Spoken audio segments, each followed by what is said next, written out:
Carlos Ahinkra, the former Deputy Trade Minister. What do you make of what he has suffered as a result of what he did?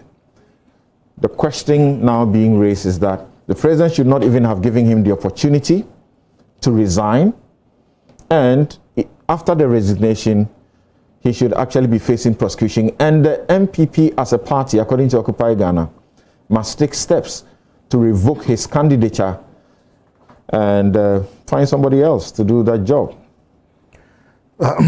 Thank you, Samson. Let me wish our listeners a good morning, rainy Saturday morning. I haven't been here in a while. It's good to take part in your discussions once again. Yes, Honorable Carlos Ahinkra exercised a discretion wrongly, and he himself has admitted that he took a wrong decision under the circumstance, and he decided quite honorably that the best thing to do under the circumstance was to recuse himself from government.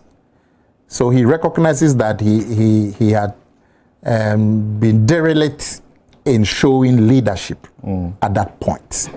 That as a senior government employee, he needed to show leadership in enforcing the directive, not only from the president, but generally recognized directives to protect other people. And he was derelict in it. He has admitted it by offering his resignation. And so he has suffered the consequences. He has done the honorable thing. As for the president sacking him, I don't know what the legal ramifications are, but I would imagine that the employer would take that kind of step if it was appropriate, and if the employee refused to take that step himself or herself. I mean, something, if you had done something that brought the reputation of this institution, multimedia, into disrepute, and you recognize that you've done something that brought this company into disrepute, you thought the honorable thing to do to save the integrity of the company was to resign or recuse yourself from the company. And you took your resignation to Mr. Kwesi Chum, who I assume is your employer. I can't imagine Mr. Kwesi Chum saying to you that take your resignation away, I'm going to sack you. I would imagine that Mr. Kwesi Chum would exercise or consider exercising that prerogative to sack you if you refuse to do what is honorable.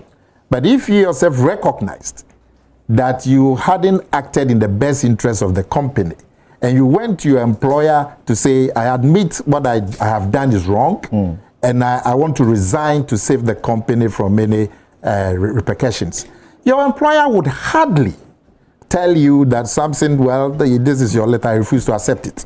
I'm rather going to sack you. So I think his resignation is timely. He has done the right thing, and once he's offered it timely, in a timeously, the president had no option but to accept it. And all of us must also accept it in good faith.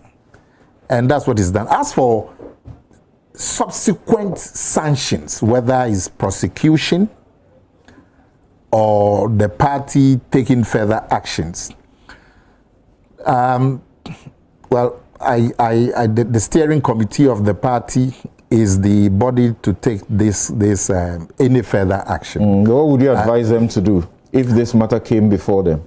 I would think that once the man has admitted responsibility and has himself taken steps to sanction himself, there is no further need for any other sanctions. Okay, interesting.